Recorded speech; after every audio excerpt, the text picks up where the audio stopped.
पोता और पोतियों को लेने के लिए स्कूल जा रहे थे अपनी एहलिया के साथ, और उन पर अचानक जो है वो शूटर हमला कर देते हैं। जो मकतूल है जावेद भट्ट, उनके बेटे की मुद्दत में ये मुकदमा दर्ज किया जाएगा। उसका नाम हमजा है, और हमजा जो दरख्वास्त लिखी है हमजा ने, उसमें यह बताया कि उनकी वालिदा ने जो है वो हमलावरों को पहचान लिया।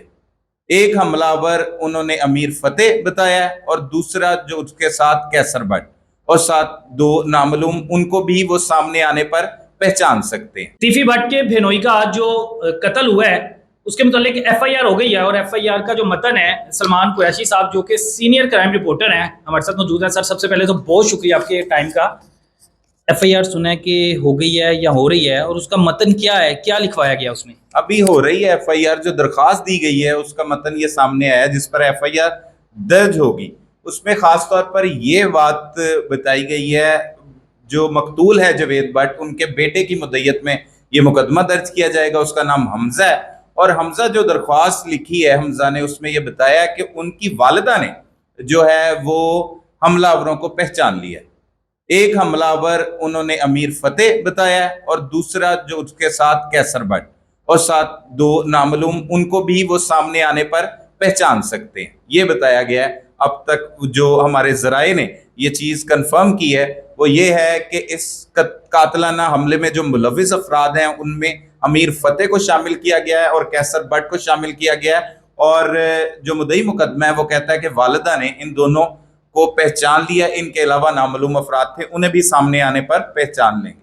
अगर नामजद एफआईआर हो जाती है तो पुलिस तो इनके घर छापे मारना शुरू कर देगी? जी बिल्कुल, नामजद एफआईआर तो होनी ही है, क्योंकि ये एक खौफनाक दुश्मनी चली जा रही है और जावेद भट्ट का कत्ल इस दुश्मनी को मजीद मतलब हवा दे रहा है। और इस कत्ल के बाद ऐसा लग रहा है कि एक बार फिर से खुदा न खास्ता मतलब एक गैंगवार का आगाज हो जाएगा। अगर दूसरी तरफ बात की जाए तो कैसर भट्ट का एक वीडियो पैगाम भी सामने आ गया मंजरे आम पर। उनका कहना है कि वो कानून के मानने वाले हैं, उनका इस केस से, जावेद भट्ट का जो कत्ल है उससे कोई ताल्लुक नहीं है, और वो ना भागेंगे ना छुपेंगे।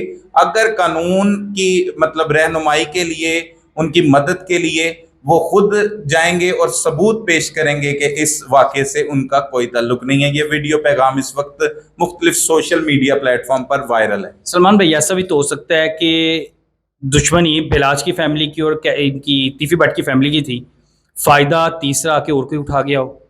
देखिए, ऐसा मुमकिन है, लेकिन तीफी भट्ट का जो एक नाम है, जो अंडरवर्ल्ड में एक खौफ है, ये दुश्मनी की वजह से मतलब कोई ऐसी हिम्मत नहीं कर सकता। लेकिन कुछ भी कहना कबल अज़ वक्त होगा, पुलिस इस पे तफ्तीश करेगी। पहले तो वो शूटर पकड़े जाएं जिन्होंने ये कातलाना हमला किया है, उनसे तफ्तीश हो, उनको किसने कितने पैसे कैसे सुपारी दी, और फिर कैसे प्लानिंग की गई, और फिर कैसे ये कत्ल की वारदात हुई, फिर तमाम तर शवाहिद सामने आएंगे। लेकिन यहाँ पर मैं ये बात जरूर करूंगा कि वो जो एक मुबैना पुलिस मुकाबलों की लंबी चौड़ी फहरिस्त थी, वो जो किए गए जराइम पेशा अफराद को कंट्रोल करने के आला हुकाम की तरफ से दावे किए जाते रहे, लेकिन उसके बावजूद अहम तरीन शारा, लाहौर की अहम तरीन मसरूफ तरीन शारा पर जावेद भट्ट का कत्ल हो जाता है।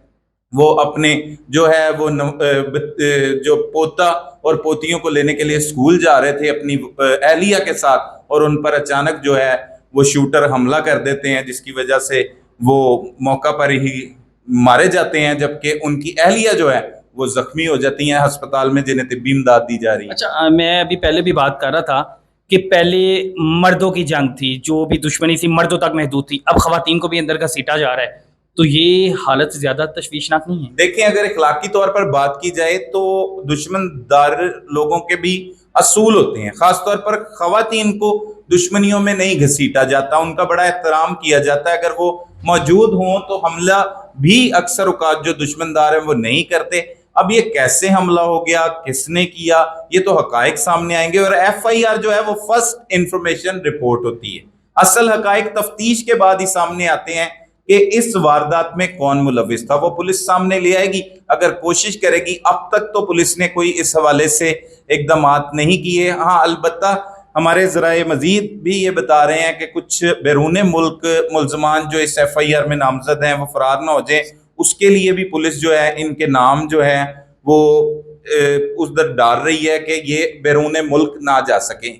शकील भट्ट के नाम से भी सुना है कि उसका भी नाम दर्ज करवाने की दरख्वास्त की गई थी। और दरख्वास्त की गई थी। शकील भट्ट समेत एक और पुलिस ऑफिसर का नाम जो है इस एफआईआर में दर्ज करवाने की दरख्वास्त की गई थी और ये कोशिश की गई थी, लेकिन आला पुलिस हुकाम ने दरख्वास्त की कि ये पुलिस अफसरान है, इनका नाम इस कत्ल की एफआईआर में ना दर्ज किया जाए। फिर इस कत्ल की एफआईआर को मतन को तब्दील किया गया और जो मुखालफिन हैं उनके नाम जो हैं इसमें ऐड किए गए हैं। उसके बाद जवेद भट्ट, उसका कोई लेना देना है था इनकी दुश्मनियों के साथ? देखें, अब तक की जो इतलात हैं उसमें जवेद भट्ट का तो कोई भी किरदार नहीं था और वो सिर्फ अगर वो रिश्तेदार था किसी भी मरकजी मुलजिम का, ये क्योंकि एक अरसा दराज से चली आ रही दुश्मनी है, तो ये मैं समझता हूँ एक ज्यादती है कि किसी और को निशाना बनाना अगर उनकी जानिब से बनाया गया।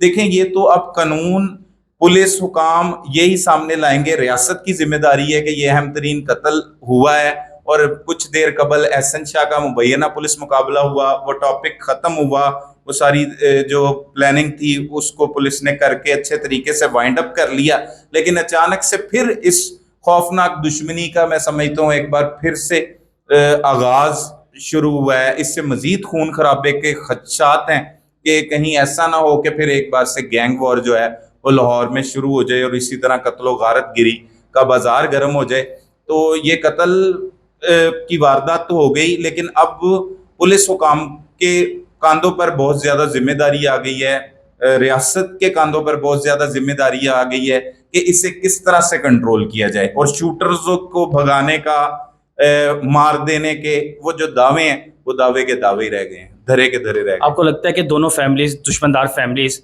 ये रियासत पर, अदालतों पर, कानून पर एतबार करेंगी? देखिए, करना तो चाहिए, इसमें किरदार अदा करना चाहिए खास तौर पर रियासत को, और कानून पर एतबार करें या ना करें, बिलाखिर वो पाकिस्तान में रहते हैं तो पाकिस्तान के जितने कवानीन हैं, जब किसी पर एफआईआर दर्ज हो जाती है तो उसका सामना भी करना पड़ता है, गिरफ्तारियां भी होती हैं, उसमें अदालतों से जो है वो जमानतें भी, अबूरी जमानतें भी करवा ली जाती हैं, पुलिस के पास पेश भी हो जाते हैं मुल्जिमान। अब देखना यह है कि जिन लोगों के खिलाफ ये एफआईआर दर्ज हुई है, जो टीपू ट्रकों वाला ग्रुप है, सार कैसर भट्ट को इसमें खास तौर पर शामिल किया गया है, और ये खदशा अब से नहीं, जब से मीर बलाज का कत्ल हुआ था तब से ये बातें गर्दिश कर रही थी कि कैसर भट्ट की एक नई दुश्मनी जो है वो तीफी भट्ट ग्रुप के साथ शुरू हो गई। पहले तो उनकी एक खानदानी दुश्मनी थी, बड़ी खौफनाक दुश्मनी, जिसमें 25 से ज्यादा अफराद जो हैं वो मौत की वादियों में चले गए, जिसमें उनके वालिद थे, भाई थे और दूसरी तरफ से भी अजीजो कारिब थे, रिश्तेदार थे।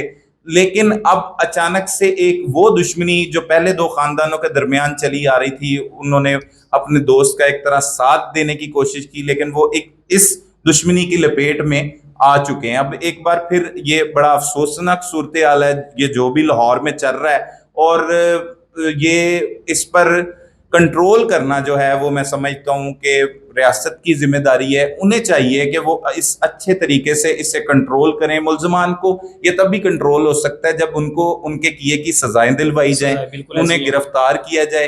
लेकिन अगर पीछे बात की जाए तो अमीर बलाज कत्ल केस में भी अभी तक जो मरकजी मुल्जिमान है, मरकजी किरदार रखे गए हैं, वो भी गिरफ्तार नहीं हुए। टीपू के कत्ल के जो मरकजी मुल्जिमान थे उनको भी सजा नहीं मिली, आज तक पता ही नहीं लगवाया गया। लेकिन वो तो केस चले खत्म हो चुका है ना, वो किसी तरह भी उन्होंने आकर सामना किया और वो केस खत्म हो गया। लेकिन बलाज का केस जो है वो अभी तक चल रहा है, वो खत्म नहीं हो चुका, और उसके मुल्जिमान जो है वो फरार हैं, जिनमें तीफी भट्ट हैं और गोगी भट्ट को शामिल किया गया।